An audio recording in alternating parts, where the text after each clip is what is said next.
A pleasure to meet y'all at last, and welcome back to Nerf Secrets Revealed Distance Gauge Part 2. It's quite obvious by now that it's time to tackle another part of the hyper line, or keen line as I've always called it. Don't let that part worry you around too much or concern you too much, because we're going to hit the big Mac Daddy of the whole series that's come around so far.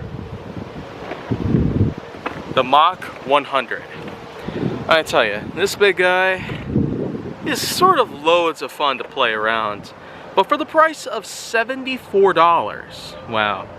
That's basically what the base price was like when it first came out in summer 2021. But it has since gone down a little ways. So I feel like that Nerf is just trying their best to try and get rid of this line as much as they can. But at the same time, they are in fact going to be adding new blasters to their inventory. Maybe check out what other blasters from this line are like down the road. But for right now, I'm focusing on the major big three that came out. I already took care of the Rush, then I got the Siege.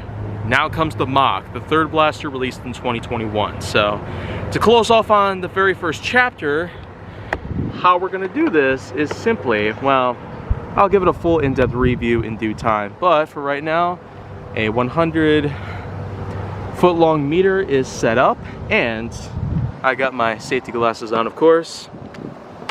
Safety switch is turned off, and let's get ready to go.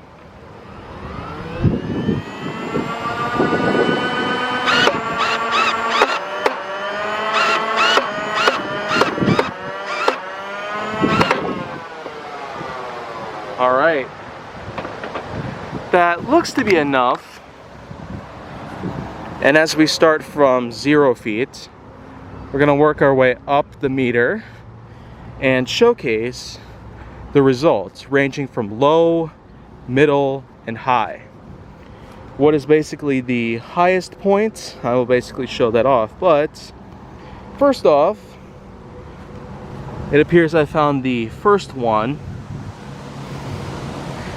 and that is situated at around 44 feet.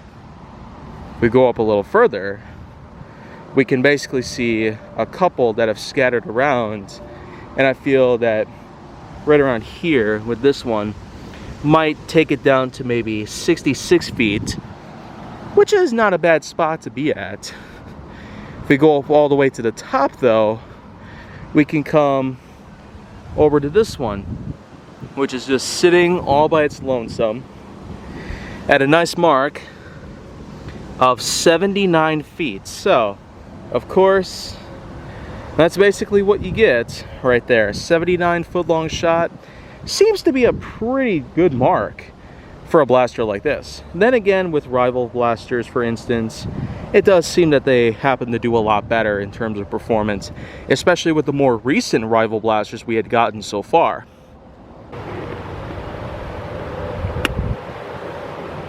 In total, I fired a good 11 shots, which normally would be considered a little too much, but I basically do what I gotta do to give out some good, accurate results. And I'd say the hopper still isn't quite full yet, but still, I'm pretty amazed by the kind of results that these blasters can actually pump out. So the Rush 40 did pretty well. The Siege was very surprising, given that it was a bad blaster by all means.